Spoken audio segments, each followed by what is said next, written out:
96% des près de 35 000 communes de France ont déjà un maire, mais évidemment, le deuxième tour est crucial. Pourquoi? Parce que ce sont les grandes villes, ce sont les communes les plus densément peuplées de France. D'ailleurs, il n'y a que 4% des communes qui sont concernées par ce deuxième tour, mais ça représente 17 millions d'électeurs. Donc évidemment, tout le monde va avoir les yeux braqués sur les résultats de cette élection. Une élection évidemment à haut risque. Il faut savoir qu'il y a bien sûr eu des recompositions, des accords entre les deux tours pour arriver le mieux placé possible pour les différents candidats. On a un nombre de duels qui a largement augmenté entre le premier et le second tour. Il y a des triangulaires, des quadrangulaires, il y a même des pentangulaires, des endroits où il y a encore 5 candidats en lice. Donc évidemment, beaucoup d'enjeux.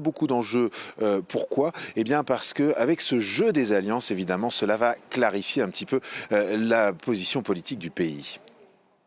James André, on le rappelle, les municipales, ce sont des élections locales, mais comme toujours, ces élections-là ont valeur de test sur le plan national, d'autant que nous sommes à 1 an de l'élection présidentielle en France.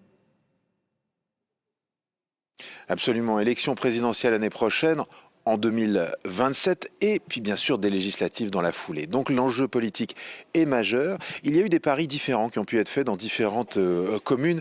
Dans certains endroits, il y a eu alliance, par exemple, entre la droite, l'extrême droite, relativement peu. Dans d'autres, il y a eu alliance entre la gauche et l'extrême gauche. Dans d'autres endroits, ces alliances ont été absolument refusées par les candidats qui ont voulu rester sur leur propre ligne politique. Et cela se joue dans des villes de l'ampleur, de Paris bien sûr, mais aussi Marseille, Lyon. Les enjeux sont absolument cruciaux.